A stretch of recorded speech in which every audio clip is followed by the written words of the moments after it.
ನಮಸ್ಕಾರ, ನಾನು ಶುಭ. Polythene cover ಒಂದಿದ್ದರೆ ಸಾಕು, ನೀವು ಲಟ್ಟಣಿಗೆ ಬಳಸ್ತೀರಾ ಚಪಾತಿ ಲಟ್ಟಿಸ್ಬೋದು. ಮತ್ತು ಕಮ್ಮಿ ಗ್ಯಾಸ್ ಬಳಸಿ ಒಂದೇ ಸತಿಗೆ 6 ಚಪಾತಿ ಮಾಡ್ಕೊಬಿಡ್ಬೋದು ಸಿಂಪಲ್ಲಾಗಿ. ಮೊದಲು ನೀವು ಪಾಲಿಥೀನ್ ಕವರ್ ತಗೋಬೇಕು. ನಾನು ಬಟ್ಟೆ ತಂದಾಗ ಈ ಥರ ಕವರ್ ಬಂದಿತ್ತು. ಆ ಕವರು ಚೆನ್ನಾಗಿ ಕಟ್ ಮಾಡಿ ಬಟ್ಟೆಯಲ್ಲಿ ಒರೆಸ್ಬಿಟ್ಟು ಸೈಡ್ಗೆ ಇಕ್ಕೊಬಿಡಿ. ಮತ್ತು ಹಿಟ್ಟು ನಾನು ಮೊದಲೇ ಕಲಸಿಟ್ಟಿದ್ದೆ.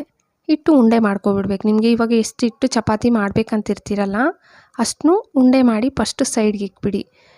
ನೋಡಿ, ಅಷ್ಟು ದೊಡ್ಡದು ಮಾಡ್ಕೊತಾ ಇದ್ದೀನಿ. ಅಂದರೆ ನಾನು ಚಿಕ್ಕ ಚಿಕ್ಕದೇ ಮಾಡೋದು ರೋಟಿಗಳು. ನೀವಿನ್ನು ದೊಡ್ಡದಾಗಿ ಬೇಕಂದರೆ ದೊಡ್ಡದಾಗಿ ಬೇಕಾದರೆ ಉಂಡೆ ಮಾಡ್ಕೊಬೋದು. ಒಂದಷ್ಟು ಸಾಕಾಗುತ್ತೆ. ಉಂಡೆ ಮಾಡಿ ಸೈಡ್ಗೆ ಇಕ್ಬಿಡಿ. ಮತ್ತು ಕವರ್ಗಳೆಲ್ಲ ನಾನು ಕಟ್ ಮಾಡಿ ಬಟ್ಟೆಯಲ್ಲಿ ನೀಟಾಗಿ ಒಣಗಿರೋ ಬಟ್ಟೆಯಲ್ಲಿ ನೀಟಾಗಿ ಒರೆಸ್ಬಿಡ್ಬೇಕು. ಧೂಳೆಲ್ಲ ಇರುತ್ತಲ್ವ. ಮತ್ತು ಪುಡಿ ಹಿಟ್ಟು ಚಿಮ್ಕರಿಸಿದ್ದೀನಿ. ಹಿಟ್ಟು ಅದ್ರ ಮೇಲೆ ಇಡಿ. ಮತ್ತು ಅದ್ರ ಮೇಲೆ ಪಾಲಿಥೀನ್ ಕವರು ಮತ್ತು ಪುಡಿ ಹಿಟ್ಟು. ನೋಡಿ, ಪುಡಿ ಹಿಟ್ಟು ಹಾಕ್ಕೊತಾ ಇರಬೇಕು, ಇಲ್ಲಾಂದರೆ ಕವರ್ಗೆ ಮೆತ್ಕೊಬಿಡುತ್ತೆ. ಅದಕ್ಕೆ ಪುಡಿ ಹಿಟ್ಟು ಹಾಕ್ಕೊಂಡಿದ್ದೀರಂದರೆ ಒಂದಕ್ಕೊಂದು ಮೆತ್ಕೊಳ್ಳಲ್ಲ ಅಂತ ನಾನು ಪುಡಿ ಹಿಟ್ಟು ಹಾಕ್ಕೊತಾ ಇದ್ದೀನಲ್ಲ. ಸೇಮ್ ನೀವು ನಾನು ತೋರಿಸ್ಕೊಟ್ಟಂಗೆ ಫಸ್ಟು ಒಂದು ಕವರು, ಅದ್ರ ಮೇಲೆ ಪುಡಿ ಹಿಟ್ಟು, ಮತ್ತು ಪುಡಿ ಹಿಟ್ಟು, ಮತ್ತು ಅದ್ರ ಮೇಲೆ ಕವರು, ಈ ಥರನೇ ಮಾಡ್ಕೊಂಡು ಬರಬೇಕು. ನೋಡಿ, ಹಿಟ್ಟಿಟ್ಟಿಲ್ಲ, ಹಿಟ್ಟಿಕ್ಬಿಡಿ. ಹಿಟ್ಟಿಕ್ಬಿಟ್ಟು ಮತ್ತೆ ಅದ್ರ ಮೇಲೇನೂ ಪುಡಿ ಹಿಟ್ಟು ಹಾಕ್ಬಿಟ್ಟು ಕವರ್ ಇಡಬೇಕು. ಸೇಮ್ ನಾನು ತೋರಿಸ್ಕೊಟ್ಟಂಗೆ ಒಂದ್ರ ಮೇಲೆ ಒಂದು. ನೀವು ಒಂದೇ ಸತಿಗೆ ಬೇಕಾದರೆ ನಾನು 4 ತೋರಿಸ್ತಾ ಇದ್ದೀನಿ, 5, 6 ಕೂಡ ಮಾಡ್ಕೋಬೋದು. ನನಗೆ 4 ಕವರ್ ಇಷ್ಟೇ ಇದ್ದಿದ್ದು. ಈ ಕವರ್ಗಳು ನಾನು ಕಟ್ ಮಾಡ್ಕೊಂಡಿದ್ದೆ. ಇದ್ರ ಮೇಲೆ ನೋಡಿ 4 ಈ ಥರ ಇಟ್ಬಿಟ್ಟು ಒಂದು ತಟ್ಟೆ ತಗೋಬೇಕು. ಸ್ವಲ್ಪ ಅಗಲ ಇರೋ ತಟ್ಟೆ ತಗೊಳ್ಳಿ. ತಟ್ಟೆ ತಗೊಂಡು ಜೋರಾಗಿ ಈ ಥರ ಪ್ರೆಸ್ ಮಾಡ್ತಾ ಇರಬೇಕು, ರೌಂಡಾಗಿ ತಿರುಗಿಸ್ಕೊತಾ ಇರಬೇಕು. ಈ ಥರ ಮಾಡ್ತಾ ಇದ್ದರೆ ಏನಾಗುತ್ತೆ, ಅದು ರೌಂಡಾಗಿ, ಅಂದರೆ ಜಾಸ್ತಿ ದೊಡ್ಡದು ಮಾಡ್ಕೊಳಕ್ಕಾಗಲ್ಲ. ಒಂದಷ್ಟು ದೊಡ್ಡದು ನಾವು ಲಟ್ಟಿಸ್ತೀರ. ಇವಾಗ ಬೇಸಿಗೆಯಲ್ಲಿ ನಮಗೆ ಕಿಚನಲ್ಲಿ ಜಾಸ್ತಿ ಹೊತ್ತು ಈ ಬಿಸಿಯಲ್ಲಿ ನಿಂತ್ಕೊಂಡು ಲಟ್ಟಿಸ್ತಾ ಇದ್ದರೆ ಬೆವರು ಸೋರ್ತಾ ಇರುತ್ತೆ, ಆಗೋದೇ ಇಲ್ವಲ್ಲ. ಆ ಟೈಮಲ್ಲಿ ನೀವು ಈ ಥರ ಟ್ರೈ ಮಾಡ್ಬೋದು.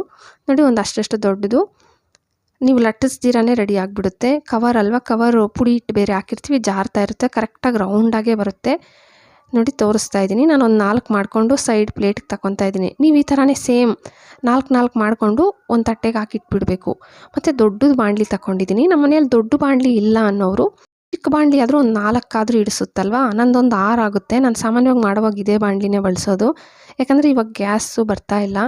ಅದಕ್ಕೆ ನಮಗೆ ರೋಟಿ ಏನಾದರೂ ತಿನ್ನಬೇಕು, ಗ್ಯಾಸ್ ಸ್ವಲ್ಪ ಸೇವ್ ಆಗಬೇಕು. ಒಂದೇ ಚಪಾತಿ ನಾವು ಸುಟ್ಕೊಂಡಿದ್ದೀವಿ ಅಂದರೆ ಜಾಸ್ತಿ ಟೈಮ್ ತಗೊಳ್ಳುತ್ತೆ ಹೆಂಚು ಬಿಸಿ ಆಗೋಕ್ಕೆ, ಮತ್ತು ಒಂದೊಂದು ಚಪಾತಿನೂ ನಾವು ಬಿಸಿ ಮಾಡೋಕ್ಕೆ. ಈ ಥರ ಮಾಡಿಕೊಂಡ್ರೆ ನಿಮಗೆ 6 ಚಪಾತಿ ಸ್ವಲ್ಪ ಸುಟ್ಕೊಬಿಡ್ಬೇಕು ಇದೇ ಬಾಣಲಿಯಲ್ಲೇ. ನೋಡಿ, ಎರಡೂ ಕಡೆ ಒಂದಿಲ್ಲ 2 ನಿಮಿಷ ಬಿಸಿ ಆದರೆ ಸಾಕು. ಎರಡೂ ಕಡೆನೂ ಸುಟ್ಕೊತಾ ಇದ್ದೀನಿ.